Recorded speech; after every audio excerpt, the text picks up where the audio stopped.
Hadirin jamaah salat subuh yang dirahmati Allah, puji dan syukur marilah kita panjatkan kehadirat Allah Subhanahu wa taala. Alhamdulillah pada pagi hari ini kita dapat kembali untuk istiqomah senantiasa melaksanakan salat berjamaah, khususnya salat subuh. Alhamdulillah tentu kita senantiasa harus panjatkan kehadirat Allah Subhanahu wa taala dan mudah-mudahan kita berdoa untuk senantiasa istiqomah. Apalagi kita sudah alhamdulillah melewati bulan Ramadan, di mana kita luar biasa ya, di bulan Ramadan banyak ibadah sunnah ya yang kita laksanakan, terlebih ibadah wajib sudah kita laksanakan.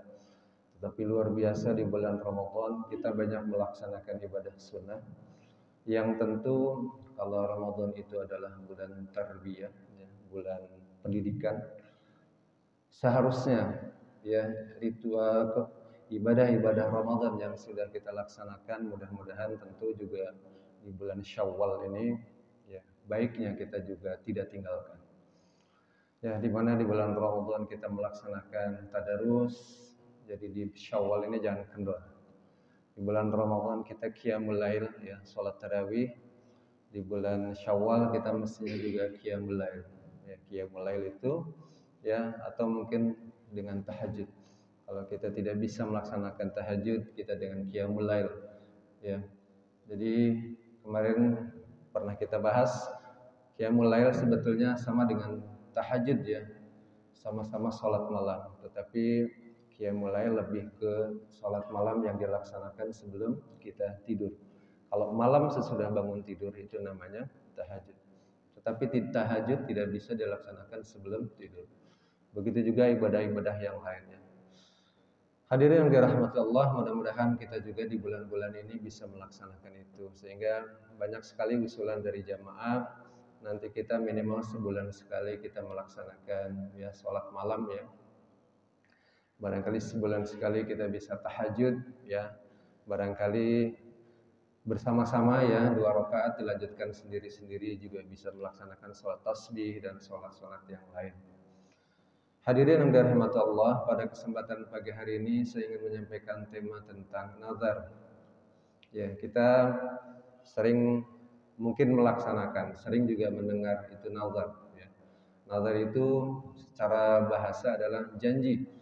Janji untuk melaksanakan sesuatu yang baik, berjanji untuk melaksanakan beribadah kepada Allah Subhanahu wa taala. Jadi nazar itu menyanggupi melaksanakan ya sesuatu yang baik atau ibadah kepada Allah Subhanahu wa taala. Sesuatu bisa menjadi yang awalnya sunnah bisa menjadi wajib kalau sudah bernazar. Ibadah sunnah sedekah itu hukumnya sunnah. Saya bernazar kalau anak saya lulus diterima di Universitas Indonesia, saya nazar saya mau bersedekah ya, itu nazar. Bersedekah itu sunnah, tapi kalau sudah nazar menjadi wajib, harus dilakukan. Nah seringkali bahwa orang itu juga lupa bahwa sudah bernazar. Nah barangkali akan sedikit nanti dibahas. Dan efek dari nazar, sesuatu yang sunnah fardu kifayah pun bisa menjadi wajib. Fardu kifayah misalkan mensalatkan jenazah ya. Saya bernazar kalau sahabat saya wafat, saya akan mensalatkan. Nah, itu nazar, menjadi wajib, tidak boleh tidak. Dan ternyata pada saatnya lupa. Tidak tahu kalau si A sudah wafat. Ya. Atau pernah bernazar, sampai wafat yang tahu keluarganya. Waduh, dulu bapak saya pernah nazar nih mau mensalatkan jenazah. Tapi jenazahnya udah dikubur udah lama. Ya. Bagaimana nazarnya padahal bapak saya sudah wafat, belum sempat menunaikan nazar. Atau kalau nanti tanah ini terjual, saya bernazar mau melaksanakan umroh. Begitu udah kejual bapaknya meninggal. Belum sempat melaksanakan nazar. Nah, ini penting ya untuk kita juga sebagai keluarga, sebagai ahli waris. Dalil tentang nazar dalam Al-Quran juga ada beberapa. Di antaranya dalam surah Ali Imran ayat 35. Bismillah, a'udzubillahi minasyaitonirrajim. Bismillahirrahmanirrahim. Bismillahirrahmanirrahim. إذ قالت امرأة عمران ربي إني نذرت لك ما في بطني محررا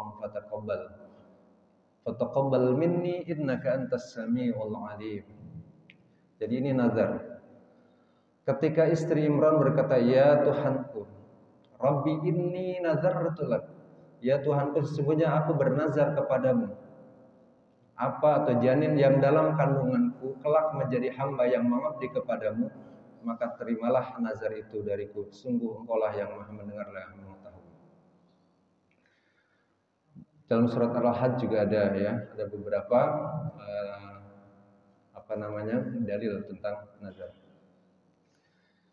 Dalam sebuah hadis yang diriwayatkan oleh Bukhari Muslim, dalam saya salin semalam dari kitab Al-Lu'lu' wal Marjan, dari hadis-hadis Al-Lu'lu' wal Marjan itu salah satu kitab khusus yang memang disepakati oleh Bukhari dan Muslim, jadi dua perawi hadis.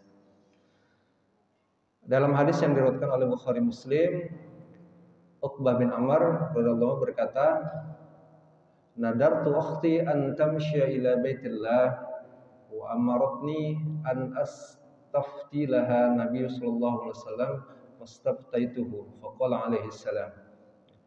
Jadi dari Uqbah bin Amr berkata, saudaraku perempuan nazar akan berjalan kaki ke Baitullah. Jadi saudaranya Amr, Uqbah bin Amr pernah bernazar akan berjalan kaki ke Baitullah. Lalu menyuruhku untuk tanya kepada Nabi. Jadi saudaranya Amr ini bernazar akan jalan kaki ke Baitullah. Diminta bertanya kepada Nabi. Faqala alaihi salam litamshi wal tarkab. Kata Nabi, hendaknya berjalan dan berkendaraan. Jadi di dalam nazar, kalau nazar itu ternyata sangat berat dan nazar itu juga tidak masuk akal. Misalkan tadi bernazar jalan kaki, jalannya jauh. Saya bernazar kalau ibu kota negara pindah ke Kalimantan, saya akan jalan kaki ke Kalimantan, kecuali yang jalan laut saya naik kapal laut, tapi sisanya saya jalan kaki. Kalau nazar itu sangat memberatkan dan bukan berhubungan dengan ibadah kepada Allah Subhanahu wa taala, Nabi melarang nazar yang tentu tidak ada hubungan dengan nazar yang memang bertentangan dengan ibadah-ibadah kepada Allah Subhanahu wa taala. Jadi kalau kita bernazar pada dasarnya dalam rangka harus untuk mendekatkan diri kepada Allah. Misalkan nazar tadi untuk beribadah. Kalau anak saya lulus dari SMA dan nilainya bagus, mendapatkan peringkat 1 sampai 5, saya bernazar puasa 3 hari. Maka itu nazar yang baik. Kenapa nazar yang baik? Karena nazar itu dalam rangka mendekatkan diri kepada Allah. Nazar pada dasarnya adalah ibadah yang dilaksanakan yang memang hukumnya mubah, boleh. Jadi ketika kita bernazar itu hukumnya hanya mubah, boleh. Bukan ibadah yang wajib itu kalau sudah dilaksanakan. Biasanya nazar itu dilakukan untuk memotivasi. Memotivasi apa? Supaya ibadahnya maksimal. Jadi untuk memotivasi. Karena kadang-kadang orang yang ada juga yang tidak bisa dengan sendirinya dia muncul menjadi orang yang langsung taat kepada Allah. Sehingga untuk memotivasinya sering bernazar.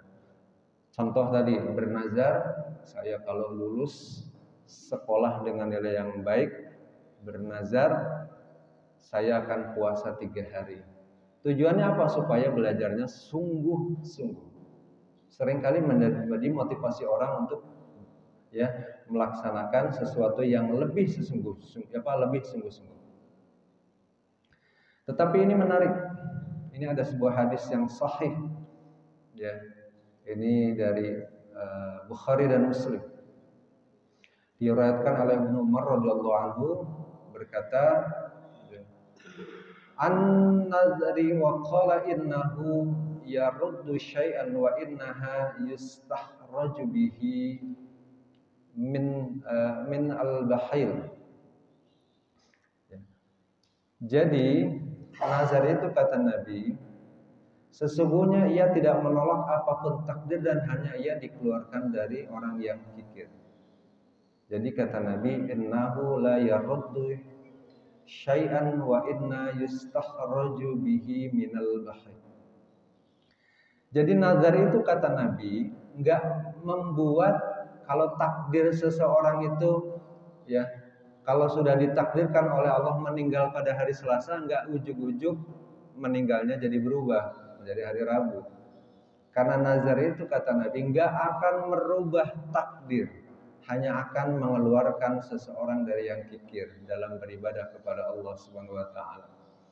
Jadi nazar itu pada dasarnya sifatnya hanya memotivasi saja, tidak akan merubah takdir. Kalau kita sudah akan ditakdirkan oleh Allah bahwa ya, misalkan takdir Allah itu misalkan tentang rizki, ya, tentang kematian, ya, tentang jodoh yang memang sudah ditentukan oleh Allah. Ketika pun kita bernazar, tidak akan membuat takdirnya berubah, kata Nabi, hanya mengeluarkan dari orang-orang yang kikir, hanya memotivasi seseorang yang memang takdirnya sudah demikian. Jadi ini nazar. Jadi nazar memang salah satu ya yang memang tidak digalakkan karena hukumnya hanya mubah saja. Tetapi seringkali nazar ini berguna untuk memotivasi sehingga seseorang itu menjadi maksimal ketika melakukan ibadah kepada Allah Subhanahu wa taala. Hadirin yang dirahmati Allah Subhanahu wa taala, nazar itu ada dua. Ya. Ada nazar yang mutlak, ada nazar yang bersyarat. Jadi ada nazar yang enggak karena ada syarat, ada yang karena ada syarat. Yang ada syarat misalkan, jika saya sembuh dari penyakit ini, saya bernazar ya, mau berpuasa 3 hari. Itu nazar syarat. Karena ada syaratnya. Kalau karena A, maka saya akan melakukan A. Itu nazar syarat. Tapi ada nazar yang tidak bersyarat, namanya nazar mutlak. Yaitu nazar yang nggak ada dikaitkan dengan apapun. Misalkan, saya mau membantu si A sekolahnya, itu nazar. Nah, saya mau bantu si A. Jadi nazar itu kan janji. Janji yang tidak dikaitkan dengan apapun itu namanya nazar mutlak. Tapi nazar yang karena janji, karena sesuatu, itu namanya nazar syarat. Jadi misalkan saya ketika melihat, aduh kasihan ini anak kok nggak sekolah. Saya janji ini mau saya bantu sekolahnya. Tetapi ada nazar yang juga nggak disebutkan jenisnya. Misalkan gini, ketika kita nazar, saya mau bantu nih keluarga saya untuk sekolah, itu nazar di depan orangnya. Misalkan saya akan bantu sekolahnya. Tapi kan nggak disebut apakah dibantu semuanya tuh ya, SPP-nya dibantu, uang sekolahnya dibantu, beli seragamnya dibantu, pokoknya mau dibantu aja. Jika nazar itu tidak disebutkan nominalnya, maka boleh melaksanakan nazar dengan nominal yang paling kecil. Kalau jamaah sekalian bernazar yang akan bersedekah dan sedekahnya tidak disebutkan, boleh bernazar dengan nominal yang paling kecil. Misalkan, insya Allah tahun depan akan ada santunan dari masjid. Saya akan ikut santunan, sudah bernazar. Atau disebutkan nazarnya, kalau saya diberikan umur panjang sampai Ramadan yang akan datang, saya bernazar akan memberikan santunan. Ikut memberikan santunan di Masjid Baitus Salam. Berarti kan tidak disebut santunannya mau berapa. Nah, nazar yang tidak disebutkan itu boleh dengan bernazar dengan nominal yang mempunyai ada harganya. Jadi kalau sekarang nominal yang ada harganya berapa tuh? 500 rupiah, boleh. Karena nazarnya tidak disebutkan dengan nominalnya. Kalau disebutkan saya akan bernazar 100.000, ya 100.000. Kalau 50.000, 50.000. Tapi kalau tidak disebutkan nominalnya, maka boleh bernazar dengan nominal yang mempunyai harga dengan mata uang yang ada. Ya kalau saat ini di kita mungkin 500 rupiah ya, karena nggak ada uang sekarang mungkin lebih kecil yang. Tapi kalau nominalnya ada yang lebih kecil boleh. Kalau nazar tidak disebutkan. Lalu bagaimana hadirin yang dirahmati Allah terkait dengan kafarat nazar? Jika nazar ini tidak terpenuhi karena tadi meninggal atau karena lupa. Saya dulu pernah bernazar tapi lupa nazar apa ya. Nah, ini berarti kafaratnya, penggantinya adalah dengan puasa sebanyak 10 hari. Dengan memberikan makan orang miskin atau dengan puasa 3 hari. Baik puasanya berturut-turut ataupun tidak. Jadi nazar ini wajib, tidak boleh kita lupa. Nazar ini wajib, tidak boleh kita tinggalkan. Sebagai pengganti dendanya kalau kita lupa melaksanakan nazar, maka kita memberikan kepada 10 orang miskin senilai makan yang biasa kita makan. Ya, seperti kalau kita tidak berpuasa, kemarin juga kafarat buat orang yang mengganti puasa. Ada yang konsultasi dengan saya, Pak, saya biasanya kalau tidak puasa, ya saya diganti dengan memberikan makan kepada orang miskin sekali makan. Betul. Tetapi ada syaratnya. Kalau dia karena sakitnya masih muda, ya dia harus digantinya dengan puasa lagi. Jadi jangan karena mentang-mentang sakit, dia nggak puasa aja. Pokoknya diganti dengan tidak berpuasa, cukup memberikan fidyah kepada orang yang miskin. Nah, pengganti puasa ini juga tidak bisa orang yang sehat lalu tiba-tiba sakit di bulan Ramadan cukup diganti membayar fidyah. Tidak bisa, karena orangnya ini masih sehat. Ini buat orang yang sakit yang memang kemungkinan nggak bakalan sembuh dan sakitnya ini yang tidak memungkinkan kata dokter untuk melakukan puasa atau usia yang sudah cukup, ya usia yang memang sudah cukup, usia yang memang sudah sangat tidak memungkinkan untuk puasa, ya sudah tua ya, tentu nanti orang tua kita yang sudah tidak memungkinkan untuk berpuasa itu diganti dengan membayar fidyah. Jadi kalau kita berpuasa, bernazar tetapi kita lupa, ya, maka kita harus tetap wajib melaksanakannya, dan jika lupa tadi bisa diganti dengan, kalau kita lupa atau sudah meninggal, maka diganti dengan memberikan makan kepada orang miskin sebanyak 10 orang miskin atau membayar kafaratnya. Kalau tidak sanggup maka berpuasa 3 hari berturut-turut atau berpuasa 3 hari walaupun tidak berturut-turut. Itu nazar. Hadirin yang dirahmati Allah, kesimpulan pada pagi hari ini, Bapak dan Ibu, bahwa nazar itu hukumnya mubah, boleh, untuk memotivasi khususnya dalam rangka beribadah kepada Allah Subhanahu wa taala. Untuk memotivasi diri kita untuk semakin melaksanakan ibadah-ibadah kepada Allah Subhanahu wa taala. Tetapi ketika bernazar sesuatu yang buruk itu haram dilakukan. Kalau saya lulus, saya mau minum minuman keras 1 gelas, minum arak 1 gelas, haram. Jangan dilakukan. Nggak usah bayar, ya, kafarat. Tidak usah bayar nanti. Ini nazar yang diharamkan oleh Allah Subhanahu wa taala. Nazar yang haram. Tapi nazar sebaiknya adalah untuk beribadah kepada Allah Subhanahu wa taala.